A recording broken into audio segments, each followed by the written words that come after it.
Doa seperti apa yang mampu merubah takdir? Assalamualaikum warahmatullahi wabarakatuh. Konten ini disajikan Pustaka Buya Hamka dan dirangkum oleh Arif Khalid Ahmad Rashid Sultan Mansur di Pusat Kajian Islam dan Pustaka Hamka. Ada yang mengatakan bahwa sesungguhnya doa dan takdir bisa saling mengubah.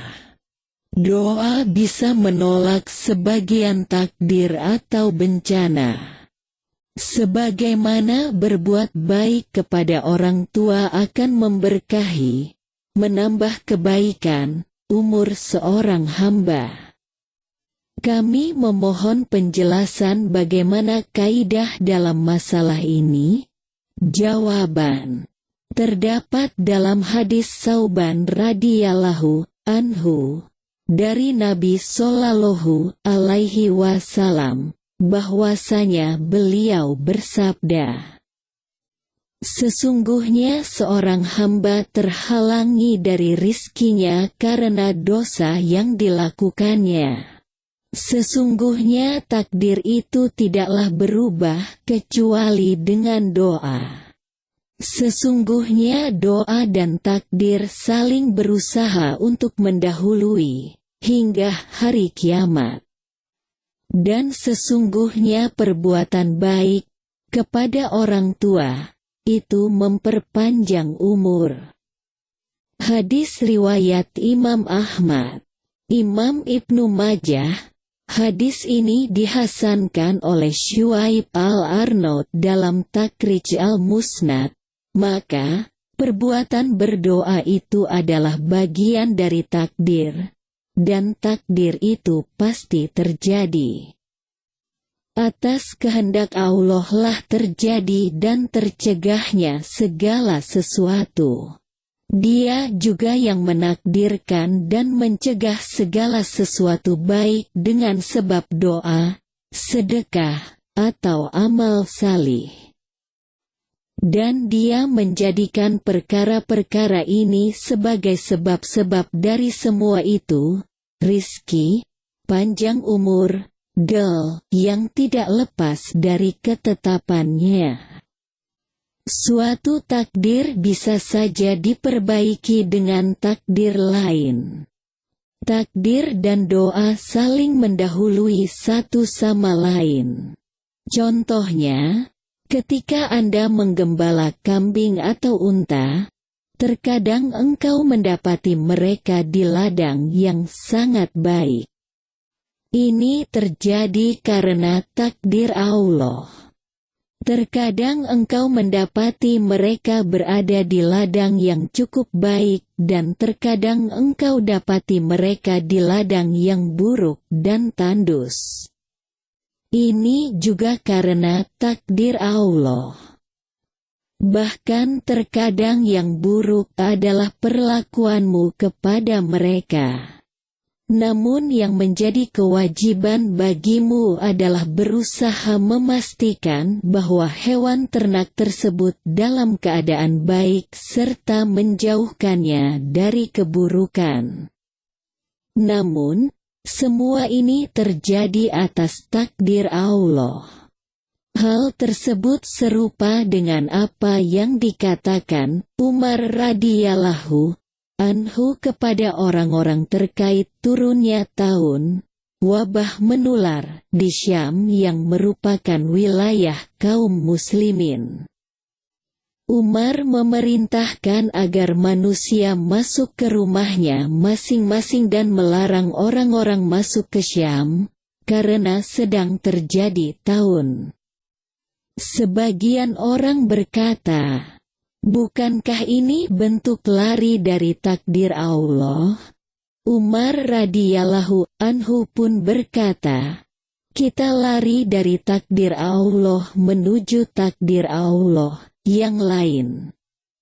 Maksudnya, kita tetap di Syam adalah atas takdir Allah dan kita kembali ke tempat asal juga atas takdir Allah. Semuanya adalah takdir Allah.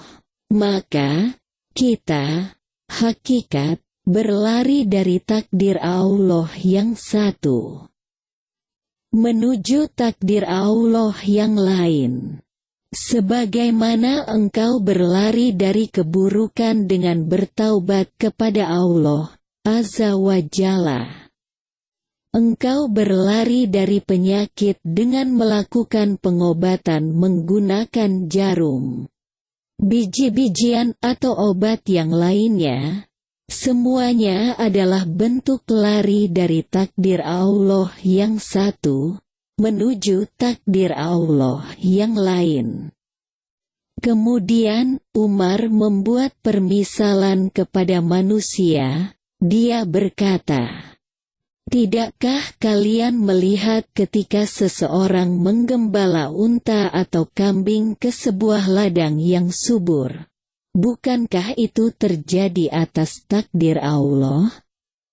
Dan hal ini wajib untuk disyukuri.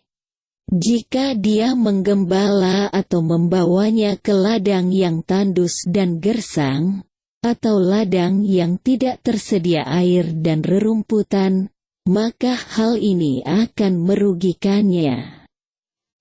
Dan ini juga terjadi atas takdir Allah." Kesimpulan, sesungguhnya ketika manusia mengikuti sesuatu yang benar, itu adalah takdir Allah. Dan ketika dia mengikuti sesuatu yang salah, itu juga merupakan takdir Allah. Seluruhnya terjadi karena takdir Allah. Kita berlari dari takdir Allah yang satu menuju takdir Allah yang lain. Kalaupun manusia bermaksiat, maka maksiatnya terjadi dan dia tidak bisa berdalil untuk lepas dari hukuman yang telah Allah syariatkan. Hal itu, maksiat dan hukuman, juga merupakan takdir Allah. Maka, tegaknya hukuman adalah karena takdir Allah. Maksiat apapun yang terjadi juga merupakan takdir Allah. Seseorang memperoleh yang halal adalah takdir. Memperoleh yang haram adalah takdir. Akan tetapi, dia diperintahkan untuk memperoleh yang halal dan dilarang untuk memperoleh yang haram, dan semuanya terjadi karena takdir Allah. Tidak mungkin seseorang keluar dari takdir Allah. Akan tetapi, dia diperintahkan untuk berusaha memperbaikinya. Dia diperintahkan untuk melakukan kebaikan dan menjauhi keburukan. Allah menjadikan baginya, manusia, akal pikiran. Allah ciptakan baginya kemampuan memilih untuk membedakan antara yang satu dan yang lainnya. Itu, manusia hendaknya menyalahkan dirinya jika dia tunduk kepada keburukan dan kemaksiatan, seperti mabuk-mabukan, lainnya. Hendaknya dia, manusia, bersyukur ketika dia condong untuk berbuat taat, berpegang teguh pada ketaatan, istiqomah dalam ketaatan, karena dia memiliki akal, kehendak, kemampuan memilih, serta kemampuan membedakan yang baik dan yang buruk, yang bermanfaat dan yang mudarat, yang benar dan yang salah. Demikianlah syariat dan takdir Allah Subhanahu wa Ta'ala. Allah Jalla wa'ala tetapkan takdir bagi hambanya dan memberi akal kepada para hambanya yang dapat mereka gunakan untuk membedakan yang benar dengan yang salah. Membedakan petunjuk dan bimbingan Allah dengan kesesatan, dan membedakan petunjuk Allah dengan selainnya.